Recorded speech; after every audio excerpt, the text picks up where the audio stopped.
Welcome to the Deep Dive. Today, we're wrestling with a giant of Western thought, a figure everyone sort of knows, but who is surprisingly hard to pin down, Socrates. Absolutely. He's this intellectual bedrock for so much, isn't he? Philosophy, ethics, even how we teach. But yeah, trying to grasp the historical man, it's like trying to catch smoke. And that challenge is exactly our mission today. We've been diving into the transcript of a really interesting YouTube documentary, Socrates, the Man Who Knew Too Much. And it really highlights the core problem. How do we understand someone who wrote nothing down? hmm Everything we've got is filtered, through Well, students, friends, later writers, each with their own angle. It's quite the puzzle. right. So we're going to try and navigate that puzzle. We'll explore what we can figure out about the real Socrates from this material, look at the gaffes, the speculation, and pull out the insights that really seem to matter. Okay, let's unpack this. We're talking about someone born 2,400 years ago, around 470, 468 BC in Athens. And despite being called the father of Western civilization, yeah, certain biographical facts are really scarce. And the big one, the main barrier, is that lack of his own voice. We rely totally on others. Plato, Xenophon, Aristotle, Diogenes Laertius. And Plato and Xenophon, they're usually seen as, more reliable by many historians. They were his pupils, his friends. They wrote relatively soon after he died, maybe 10, 20 years. Which makes sense, right? People in Athens would still remember Socrates. If Plato or Xenophon went too far off script, you'd think someone would have, corrected the record. Yeah. That adds weight. It does. It definitely does. But we still need to be careful. A healthy dose of skepticism is good. These guys admired him deeply. You can feel the reverence. So maybe they shaped things a bit for their own purposes. It's possible, maybe putting their own ideas in his mouth for rhetorical effect or just to give them more weight, attributing ideas to respected figures. That was actually pretty common back then. Huh. Not necessarily malicious then, but it does muddy the waters if you're looking for the purely historical Socrates. Exactly. And the later writers, Aristotle, Diogenes, they're writing decades, even centuries later. So potentially even less direct accuracy there. So piecing it together can seem almost futile sometimes, but, well, historians keep trying. They do. Okay, so setting aside the source issues for a moment, what about his early life? The details are thin, but if you combine them with what we know about Athens back then, a picture starts to emerge. His father, Socrates, described as a stonemason or sculptor. But interestingly, the source suggests this probably didn't mean low status, maybe more like a master mason, a foreman, suggesting some success, some social standing. Right, and he had influential friends like Lysimachus, whose father was Aristides the Just, a big name in Athens. And his mother, Phanerette, said to be a midwife. Now, was that literal or maybe metaphorical, like she had a nurturing quality? There's debate. But some studies suggest professional midwives then were often freeborn women, quite respectable, maybe even lecturers. So put that together. It suggests a relatively privileged youth, which kind of goes against that image of the poor, barefoot philosopher sometimes. Yeah, it does seem his circle included some prominent, wealthy people. As for education, well, no public schools like we think of them. He'd have learned at home, probably with a tutor. Reading, writing, basic math, till he was about 12. And Athenian boys got a lot of exposure. They'd go with their fathers into public spaces, the theater, festivals, athletic contests, debates, even banquets. Lots of learning happened there. Physical fitness was big too. Swimming, wrestling, then later the gymnasia. Physical training, military fitness, but also music. And music was way broader then. Instruments, yes, lyre, flute, but also dance, poetry memorizing Homer, Pindar. Poetry as history and religion, you mean? Exactly. Poets were the historians, and music and dance were part of religious rites. It was all intertwined. Fascinating. Then in his teens, he finds a mentor, the philosopher Archelaus. Right. And Archelaus was a student of Anaxagoras, a natural philosopher. That's important. Anaxagoras tried to explain the cosmos with natural causes, the sun as a fiery rock, moonlight as reflected light, not just myths. So Socrates got exposed to that empirical way of thinking early on. Seems like it. There's even mention of a possible trip to Samos with Archelaus, maybe to meet another natural philosopher, almost like a study trip abroad. Plato mentions this youthful interest in the natural world, right? Even though Socrates later found it less useful than, say, ethics. Yes, he moved towards questions about society and existence. But those early mentors definitely seem to have instilled a respect for observation and reason. And then at 18, he becomes a full citizen, eligible for office, voting, free to choose his path. Which leads us to something that often throws people. his military service.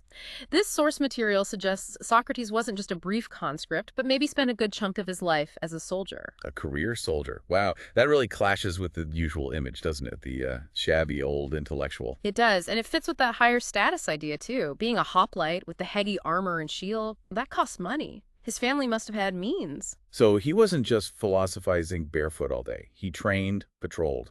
Yeah, tours of duty around Attica, discipline, knowledge of the land.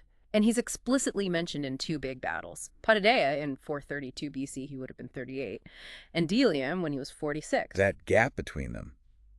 It does suggest he was in it for a while, serving voluntarily into middle age. He must have been pretty adept, seasoned. And tough. Friends and fellow soldiers remarked on his resilience. Marching barefoot in ice and snow, apparently, with just a light cloak. Didn't complain. And that incredible story from Potidaea, rescuing Alcibiades. Yes. Alcibiades, the young, brilliant, somewhat reckless guy, he broke ranks, got wounded. Socrates went in, broke ranks himself, and hauled him and his gear out. Hugely risky. But then he refused the medal for bravery. Insisted Alcibiades get it. Why? Well, one theory is that, yeah, it was brave, but technically he'd endangered his own unit by breaking formation. Maybe he didn't want praise for an action that, while saving his friend, wasn't exactly by the book militarily. That adds another layer to him. What a contrast, though, that image of the tough warrior and then the later descriptions. Famously plain-looking, right? Yeah, the older Socrates, short, bit of a belly, balding, broad nose, bulging eyes, that's the image. But you have to think the younger soldier probably looked quite different. Strong, stocky build, maybe even considered handsome then. Okay, let's shift to his personal life. Relationships, family. Seems like another area with a lot of fog. More speculation than hard facts, for sure. There's this recent biography suggesting a youthful love affair with Aspasia. Aspasia, Pericles' partner, the brilliant philosopher. That's the one. The direct evidence in the text is thin. It partly hangs on interpreting Diotima in Plato's Symposium, the woman who teaches Socrates about love as being a code name for Aspasia. Seems a bit of a stretch on its own. It does, but the circumstantial stuff is maybe more compelling. Socrates mentored Alcibiades, right? The guy he rescued. Yeah. Well, Alcibiades was Pericles' ward and related to Aspasia by marriage. Socrates and Alcibiades were tent mates at Potidaea, very close. Okay, so the connection is there. Yeah. Aspasia was famous for her intelligence, her salons. Socrates could have been there. Exactly. It seems plausible he ran in the same high-level circles as Pericles and Aspasia. But then, the puzzle. Why are they almost totally missing from Plato and Xenophon's writings? Pericles gets mentioned, like, once. That is weird. If they were associates, was it deliberate, maybe? Could be. Pericles wasn't popular later on. And Aspasia faced a lot of hostility, slander being called a harlot because of her influence. Maybe Plato and Xenophon just didn't want Socrates associated with them, tarnished by connection. So maybe an early affair, before he was the Socrates, could explain the connection and the later silence. It's interesting new scholarship. Definitely something to mull over. What's more solid ground is his marriages. Seems he married twice. First to Myrto, Daughter of that wealthy friend Lysimachus, and Socrates supposedly refused a dowry, again suggesting he wasn't exactly poor. Right. We don't know much about Myrto, but his older sons seem to have been nearing adulthood when Socrates died age 70. That implies they were born when Socrates was, late 40s, early 50s? So Myrto was likely much younger, and then the second wife, Xanthippe. Yeah, the one famous for supposedly being shrewish, though that might be unfair. Seems he took her in as a mistress first, maybe in his 50s, then married her after Myrto died. They had a son, Lampocles, who was just a child at the execution. Though some accounts only mention Xanthippe, right? The details are murky. Very, and financially. Again, this source pushes back on the impoverished idea. Yes, he refused fees for teaching, wasn't chasing wealth. But he likely had income from inherited property, maybe a military pension. So a man of some means, just choosing a simple life focused on philosophy. Seems like it. And between military campaigns, that's what he did. Headed to the Athenian Agora, the public square every day. That was his spot. His open-air classroom, talking to anyone and everyone. A real public intellectual. Elites, shopkeepers, artisans, young, old Eugenia, he engaged them all. And attended those philosophical dinner parties, the symposia at wealthy friends' houses. Plato and Xenophon describe those. And it's in all this interaction that his philosophy, the bedrock of Western thought, really develops. He apparently soured on that earlier interest in natural philosophy. Yeah, he felt it didn't really help with the important questions, like, Okay, maybe the sun is a rock, but why are we here? How should we live? He found natural science lacking in practical social utility. So he turned inwards, towards knowledge itself and morality. Exactly. Epistemology, the study of knowledge and moral philosophy. He thought that was what mattered for human improvement, for happiness, for a good society. The core belief being knowledge leads to virtue. Knowledge is essential for virtue, and virtue is essential for happiness and social harmony. Ignorance for him was the root of unhappiness. And that famous line, the unexamined life is not worth living. It all comes back to self-knowledge. Relentless self-examination, cultivating your soul, that was paramount, both for you as an individual and for the community. And he developed specific ways to do this. Right. His methods. Right, the elenchus, that's the cross-examination bit, showing someone the flaws or inconsistencies in their own beliefs. Pulling the rug out from under them, basically? Kind of. And then the dialectic. That's more collaborative, the question and answer approach, trying to reason together towards a conclusion. Like those symposia discussions or the Socratic method you still see in classrooms. And Socrates himself knew the elenchus wasn't exactly winning him friends. He absolutely did. Let's face it, few people enjoy being publicly shown they aren't as smart as they thought. Which brings us to that famous story, the oracle at Delphi. Ah, yes. His friend Chaerephon goes to the oracle and asks, "Is anyone wiser than Socrates?" And the oracle replies, No one is wiser. which completely baffled Socrates. He felt he knew nothing. Xenophon adds he reflected on that temple inscription, "Know thyself." So he set out to test it, to prove the oracle wrong almost. Or at least understand what it could possibly mean. So he started questioning people everyone thought were wise. Politicians, poets, scholars, skilled artisans too. And what did he find? He found the politicians and poets couldn't really defend their claims to wisdom. They thought they knew things they clearly didn't. The artisans, well, they were experts in their craft, sure, but they mistakenly thought that expertise extended to everything else, to higher matters. So his wisdom was knowing he didn't know. Precisely. His unique wisdom lay in recognizing the limits of his own knowledge. All I know is that I know nothing. It wasn't false modesty, it was genuine intellectual humility. And the elenchus often led to this state of aporia, confusion. Yes, an unresolvable logical impasse. He wasn't usually giving answers. He was showing people their beliefs were maybe built on shaky ground, revealing the limits, the big lesson. Question everything, especially yourself. Be aware of what you don't know. And predictably, this really ticked a lot of people off, made him enemies. Definitely. Though he was clearly famous. He even shows up in comedy, Aristophanes' play of the clouds. Right, back in 423 BC, he's caricatured as this skinny, oddball philosopher, head in the clouds, literally, floating in a basket spouting nonsense about the heavens. Sounds like he might have seen it, maybe even laughed.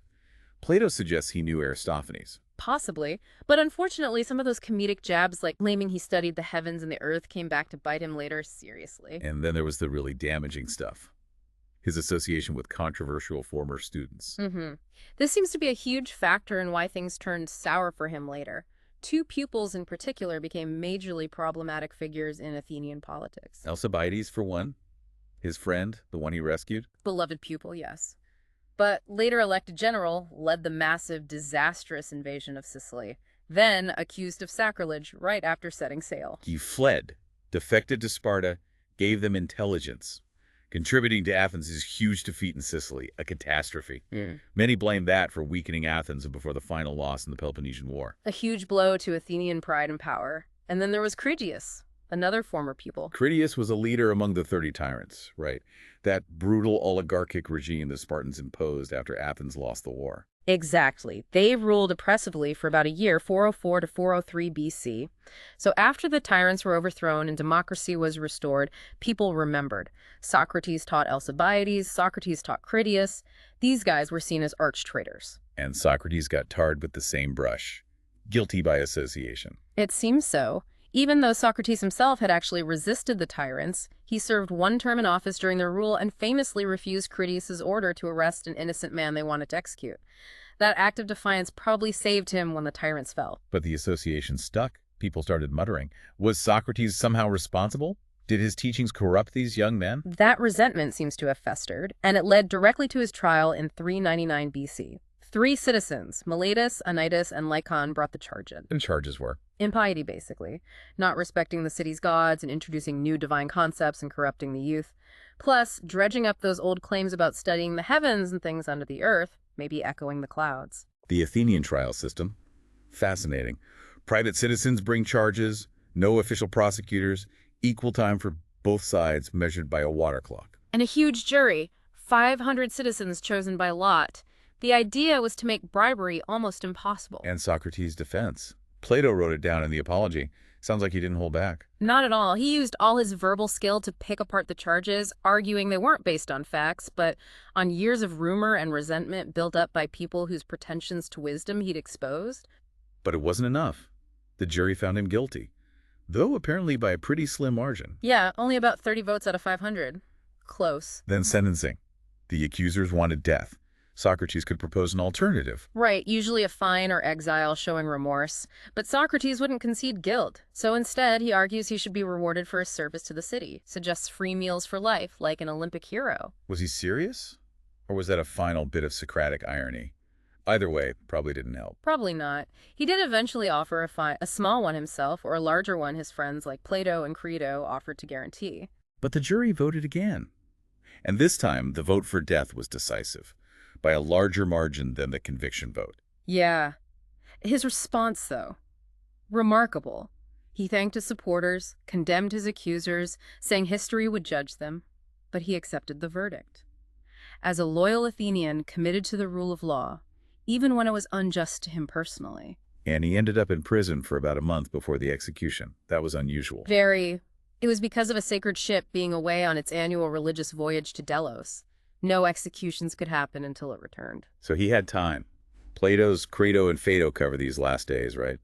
Time with family, friends. Yes, putting his affairs in order. Apparently the jailer grew quite fond of him, treated him well. And his friends, Crito especially, they begged him to escape, didn't they? Said it was unjust. The jailer would help. They did, but Socrates flatly refused. His argument was powerful, classic Socrates. He'd lived his whole life in Athens, benefited from its laws, implicitly agreed to abide by them.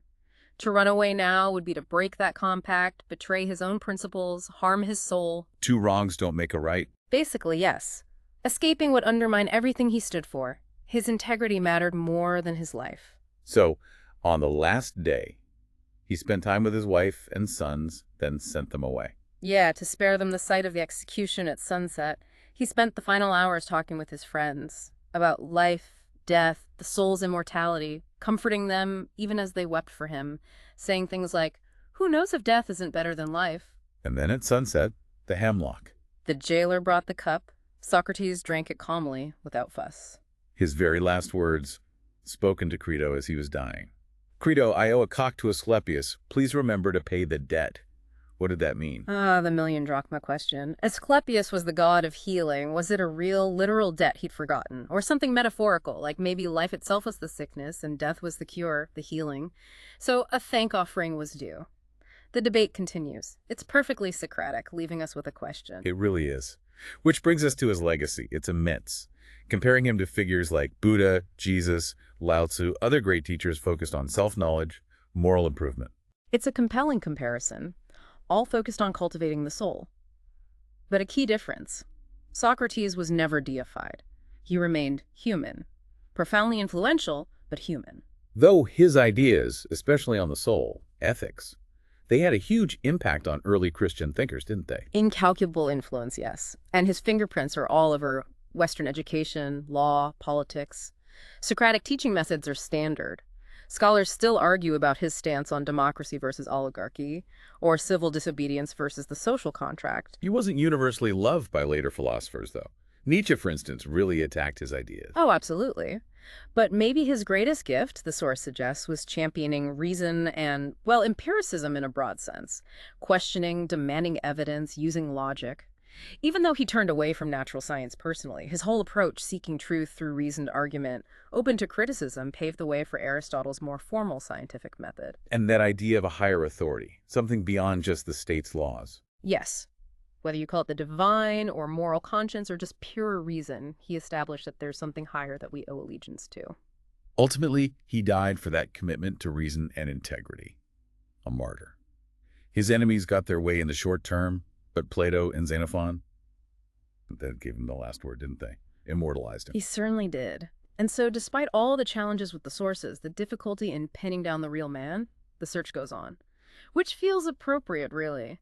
Historians are taking a cue from Socrates himself. Even if you can't find the final answer, never stop questioning. So what does this all mean for you listening? Our deep dive into this material, it reveals someone far more complex than just the wise old man stereotype. Warrior, husband, father, relentless public questioner. And finally, a martyr for his beliefs and his methods. And we see just how hard it is to separate the man from the legend, the historical person from the philosophical ideal created by his admirers and maybe even his detractors. And here's where it gets really interesting. Even with all that uncertainty, his core ideas, examine your life, seek virtue through knowledge, question everything, trust reason, they still resonate incredibly powerfully today. They shape so much of our world. You might be asking, okay, if the sources are this debatable, how confident can we really be about anything he actually said or did? It's a fair question. And yet, that influence is just undeniable. It's a paradox. What stands out most to you from this exploration? Does the elusiveness make him less deserving of the title Father of Western Philosophy? Or does it maybe add to his mystique, the enduring power of the questions he raised? It really brings up a crucial point for us, doesn't it? When we're trying to understand the past and our knowledge itself rests on sources that are open to interpretation, open to debate, what do we do? How do we proceed? The whole ongoing quest for the historical Socrates with all its dead ends and ambiguities, it almost feels like a Socratic exercise in itself. Yeah. So here's something to keep mulling over.